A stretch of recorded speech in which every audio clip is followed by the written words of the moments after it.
Hi everybody and welcome to Stories by Tui.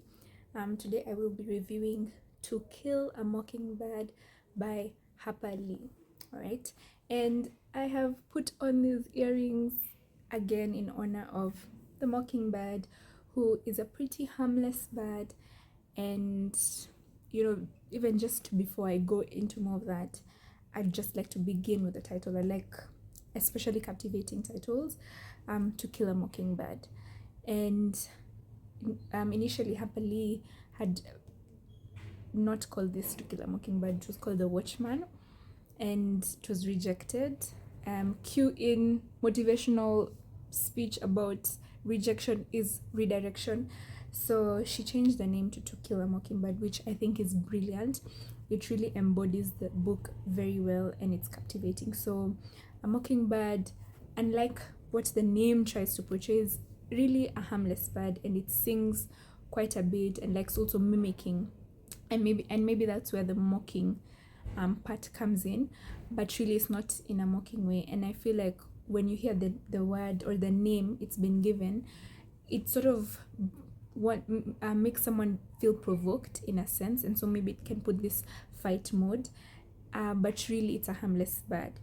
And in the story, as you read, of course, after seeing this title, you'll be looking, so who is the mockingbird?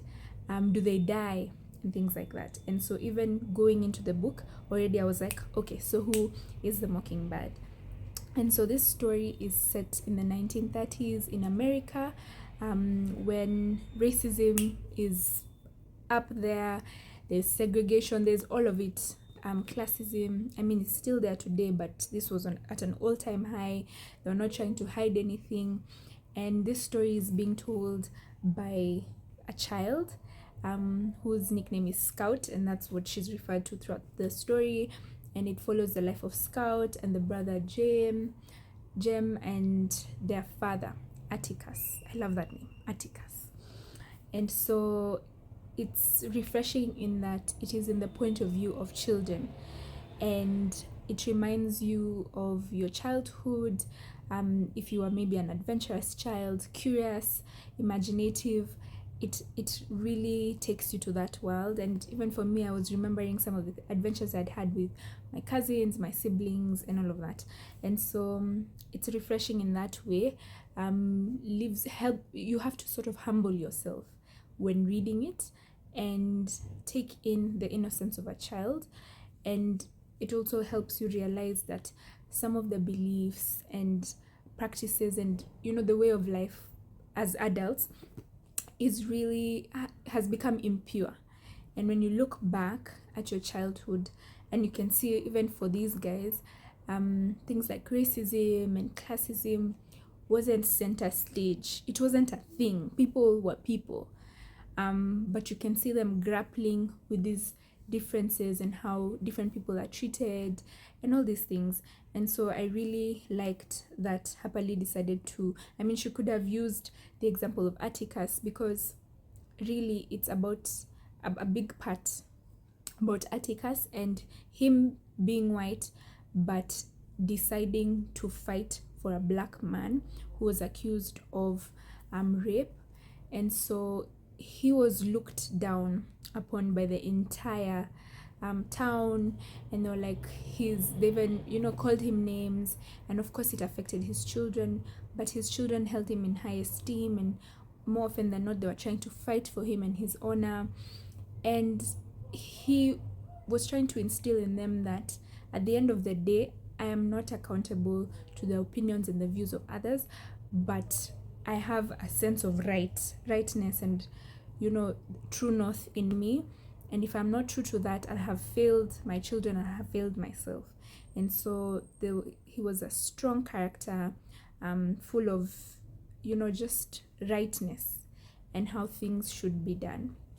And he wasn't selected as the lawyer of the black man called Tom just by chance. So the judge was very intentional, and it's hinted that he was very intentional about that. So yeah, it follows that story, but within there's also really many stories about the neighborhood, so you really get a good picture. Your mind gets to imagine how this neighbor looks and how that one looks, because they're really described well. The weird characteristics and the weird things that different neighbors like. You mock some of them you love because they give the children cakes and lemonade and they're kind, and others are very holier than thou. So it's very refreshing, like I said, to see it in that point of view. And in the story we get to, so Tom, as you realize, is the mockingbird in a sense, or that's what the author leads you to believe. But we get a surprise mockingbird, which I really liked, because at the beginning there's a story that's being built, and it's of their neighbor, and you can see the children are really curious about this neighbor, and they build ideas, and they even give him a nickname, and he's called Boo, because he's a mysterious guy. He keeps to himself, and neighbors sort of have a problem with that. Again, he's harmless like the mockingbird, but somehow the people around him and even the children paint this picture of someone who is maybe not a good person, who is scary and all of that.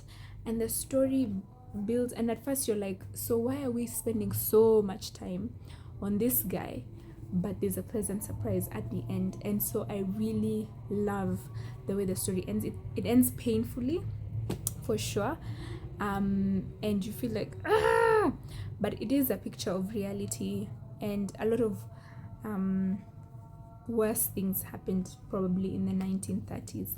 So I like that Harper Lee did not hold back, but also sent a powerful message. By the time you're finishing the book, you also reflect on your own life, and you're like, are there people that I have dismissed or just written off because of certain prejudices that I have, or because there's this group mentality and everyone thinks a certain way, and it causes you to stop and reflect and question why you have maybe written off certain people.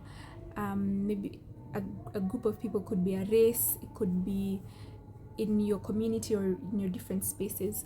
And so I love it. Ends with a punch and in a moving note, and sometimes the stories that seemed useless in between come and add up in the end. And I love when authors do that, because at first you might feel like writing off the story because you feel like it's beating about the bush, but really you were in the bullseye bush.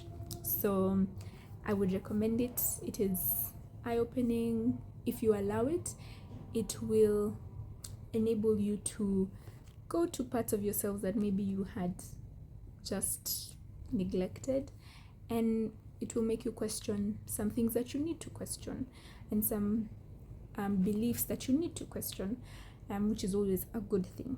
So it's thought-provoking, and I would recommend To Kill a Mockingbird. Thank you and goodbye.